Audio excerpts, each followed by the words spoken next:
Hey everybody, so I just wanted to make a really quick video telling my skin cancer story because I want to raise awareness of it, of how bad it is, and that it can affect young people because a lot of people don't think that they have to worry about melanoma until like their 60s. And I was one of them. I didn't think it would ever happen to me.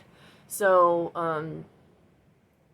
when it was 2022, beginning of 2022, that I started to realize this mole on my stomach was kind of getting bigger and itching, and I'm like, it's weird.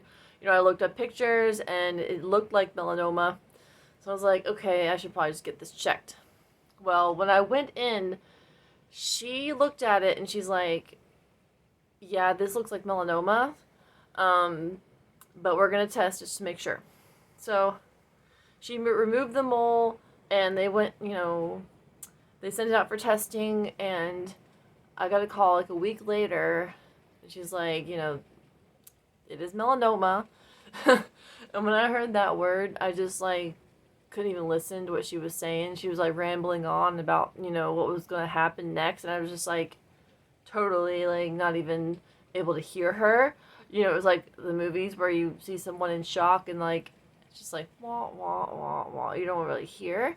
So I had to make her repeat it like one or two times what she was saying, and my heart was just pounding, and I just felt really nervous. Just really nervous. Like, not sad, just like nervous. Like, the sadness didn't hit me till later. Um, Melanoma is the deadliest form of skin cancer, and there is no cure for it in Western medicine. It doesn't respond to chemo. Um, it's easy to treat if you get it fast enough, but if it's spread to the rest of your body, like, you basically have 5 years to live. Like, that's how serious it is. And it takes more lives of young people than any cancer. So it's a pretty big deal. um, so, so in my case, I was like a tanaholic. I would get burnt on purpose every single year so I could get a tan because, my burn would just fade into a tan and I'd have my base tan. I went to the tanning bed every week, 4 hours a day in the sun every summer. Um, just obsessed with tanning because I was bullied for being pale. People thought I was albino because I was so white. So I was like determined to prove them wrong. Um, I never used sunscreen, and I know that sunscreen can cause cancer in some cases, but in my case, it was not sunscreen. I never wore it, um, and now I have a sunscreen that's like all natural and non-toxic. But yeah, so I found out I had melanoma, and um, they had to test to see how deep it was. Now this was the worst part. I had to wait for 2 weeks to find out whether or not it had spread, because they had to like go back and like measure it and see how deep the mole had grown, because that determines whether or not it spread. So here's the miracle part. I think it's like point 0.8 or 0.8 millimeters or more.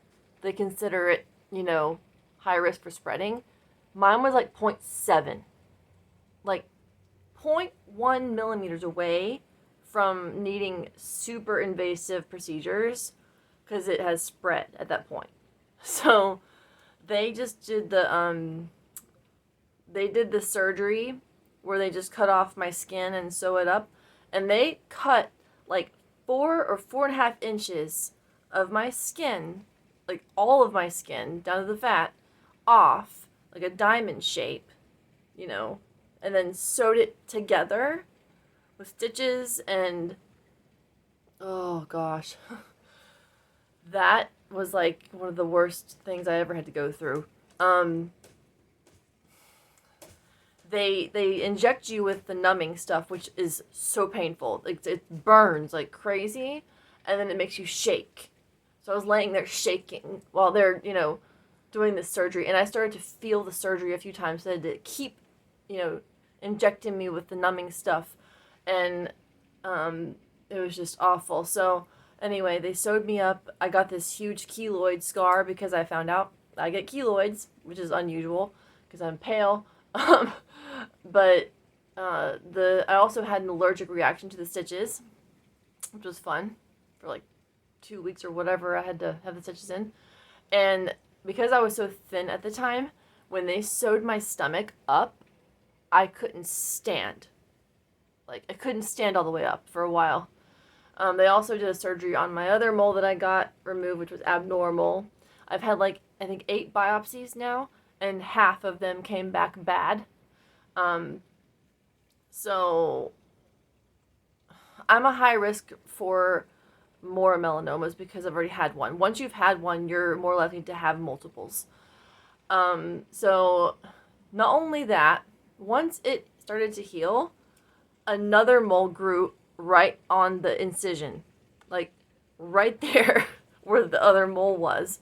So they had to biopsy that, and turns out that was abnormal. It wasn't melanoma yet, but it was abnormal. So I had to have another surgery on the same spot, and now it's like this really weird, wonky looking keloid thing, and it's disgusting looking. I hate it.